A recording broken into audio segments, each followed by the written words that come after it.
Hi, അസ്സലാമു അലൈക്കും. ഇനി വണ്ണം വെക്കുന്നില്ല, ആരും കംപ്ലൈൻറ്റ് പറയണ്ട. ഇതാ ഒരു കിടിലൻ ടിപ്പ്. ഇതിനായിട്ട് ഞാൻ എടുത്തത് ബദാം, കടല, അണ്ടിപ്പരിപ്പ്, അരി, അതുപോലെ മധുരത്തിന് ആവശ്യമായ കൽക്കണ്ടം. അരി നന്നായി കഴുകി ചൂടായ ചട്ടിയിലിട്ട് നന്നായിട്ട് വറുത്തെടുക്കുക. ഈ ഒരു പരുവമാകുമ്പോൾ നമുക്ക് മാറ്റി വെക്കാം.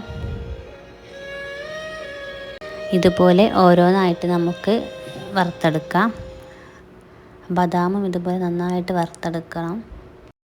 നമ്മളെപ്പോഴും കേട്ടുകൊണ്ടിരിക്കുന്ന ഒരു പരാതിയാണ്, നീ എന്താ തടി വെക്കാത്തത്, നീ എന്താ എന്ത് കഴിച്ചാലും ഇങ്ങനെ, തീരെ ആരോഗ്യമില്ലല്ലോ, ഇങ്ങനെ ഓരോ ചോദ്യം. കുറ്റം പറയുന്നവരൊക്കെ അങ്ങോട്ട് പറയട്ടെ. ഇനി എന്തായാലും നിങ്ങളത് ഓർത്ത് സങ്കടപ്പെടണ്ട. ഈ ഒരു സംഭവം നിങ്ങൾ ഉണ്ടാക്കി നോക്കൂ. തടി കൂടാൻ വേണ്ടി വാരി വലിച്ച് കഴിച്ചിട്ടൊന്നൊരു കാര്യമില്ല. അതൊക്കെ ഒരു പൊണ്ണ തടി മാത്രമേ ആകൂ. പിന്നെ വയറ് ചാടി, പിന്നെ ജിമ്മിന് പോയി വയറ് കുറക്കാൻ, എന്തിനാ അത്രയും കഷ്ടപ്പാട്? എപ്പോഴും ഹെൽത്തി ആയിരിക്കാൻ നല്ല ഹെൽത്തി ആയിട്ടുള്ള ഫുഡ് തന്നെ കഴിക്കണം.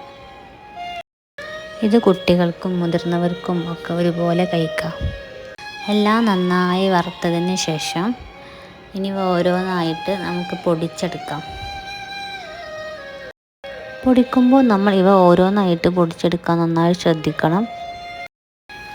ഫസ്റ്റായിട്ട് നമുക്ക് അണ്ടിപ്പരിപ്പ് നന്നായിട്ടൊന്ന് പൊടിച്ചെടുക്കാം. എന്നിട്ട് ഈ പൊടിച്ച പൊടി നമുക്കൊരു പാത്രത്തിലേക്ക് തട്ടി കൊടുക്കുക.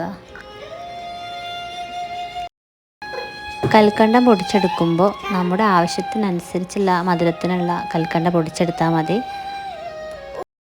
കുട്ടികൾക്കാകുമ്പോൾ മധുരം കൂടുന്നതാകും ഏറ്റവും ഇഷ്ടം. അപ്പോൾ അതിനനുസരിച്ചിട്ടുള്ള കൽക്കണ്ടം ചേർത്ത് പൊടിച്ചെടുക്കുക. അതും നമ്മൾ ഒരു പാത്രത്തിലേക്ക് തട്ടി കൊടുക്കുക.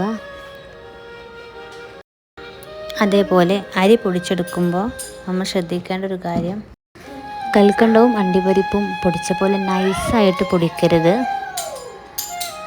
അരി പൊടിക്കുമ്പോൾ ചെറുതായിട്ട് കടിക്കാനുള്ള പാകത്തിൽ ഒന്ന് പൊടിച്ചാൽ മതി. ഇനി ഓരോന്നായി പൊടിക്കുന്നത് കാണിക്കണ്ട വിചാരിച്ചിട്ടാണ് ഞാൻ വേഗം സ്പീഡ് കൂട്ടി പോകുന്നത്.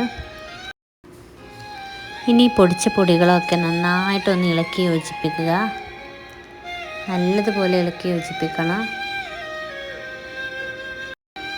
ഇനി ഇവ നല്ലൊരു അടപ്പുള്ള ഒരു കുപ്പിയിലേക്ക് മാറ്റുക. ഇത് രാവിലെയും വൈകിട്ടും ഒക്കെ ചായയിൽ നമുക്ക് കൂട്ടി കഴിക്കാം. മിനിമം 2 ആഴ്ച കൊണ്ട് നിങ്ങൾക്ക് നല്ല ഗുഡ് റിസൾട്ട് കാണാം.